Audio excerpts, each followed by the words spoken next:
If there's one area of pain and a source of discomfort for 99% of people, it seems to be low back pain. I wanted to explain a little bit about where does the low back pain stem from. And again, this is never going to be an absolute 100% of the time, but I do want you to be a student of where does the low back pain stem from. If you look at an anatomical chart, you see that the quadriceps, they go from the top of your kneecap and they go all the way up to the top of the iliac crest of the pelvis. Now, stop and think about when the quadriceps become tight, they shorten. And as you use them more and more, especially when you don't take the time to foam roll and do contrast therapy, the muscles get overworked and they become progressively tighter and tighter. Now stop and think about this from an anatomical standpoint. When the quads become tight, they pull the pelvis down and forward.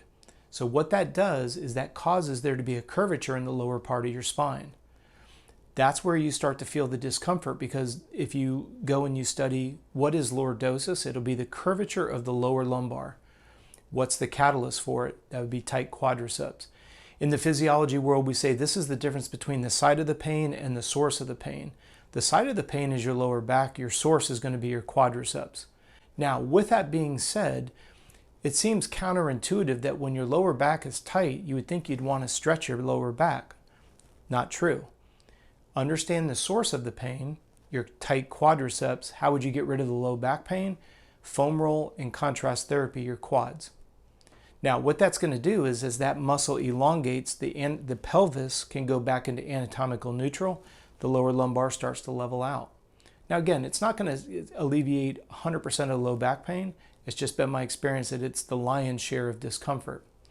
Now, you have heard me say, depending on how long you've been following me here on YouTube, we're always working on the finite balance between strength and flexibility. Doesn't matter what body part. If I overstrengthen my biceps and my arms start to do this, what that says is that the strength of my bicep is so strong that the tricep cannot pull my arm back to anatomical neutral. You can do that with any joint. The shoulders, if they're rolling forward, that tells you that your chest is tight at the expense of the flexibility and the strength of the muscles in between your shoulder blades. So now if my shoulders roll forward, the muscles in between my shoulder blade, your scapula, and your spine, called the rhomboids, those are not going to be constantly overextended because my chest muscles are so tight they roll my shoulders forward. Pain site versus pain source. If we're looking for a test to evaluate how tight your quadriceps really are, I want you to lay flat on the ground, and while you're listening to this video, I want you to literally tilt your pelvis back until the small of your lower back is completely flush with the floor. Now, mind you, you might not be able to do that. If your quadriceps are extremely tight, please don't strain or end up pulling something, but tilt your pelvis until your low back is suppressed to the floor. Now just hold that for 15 to 20 seconds. For the sake of the video, I'm not going to count to 20.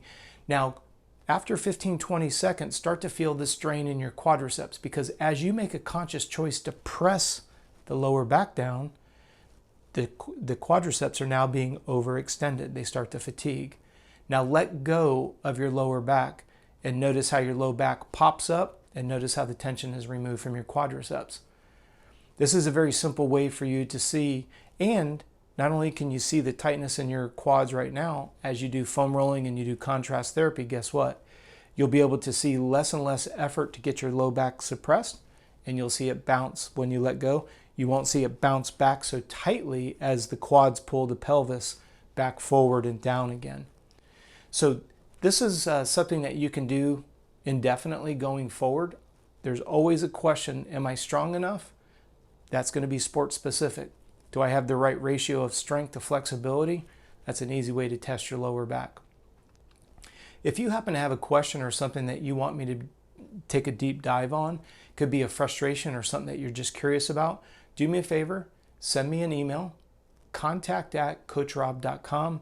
We put a video out every morning, so please make sure that you like and subscribe. Thank you for your time today, and I look forward to seeing you tomorrow.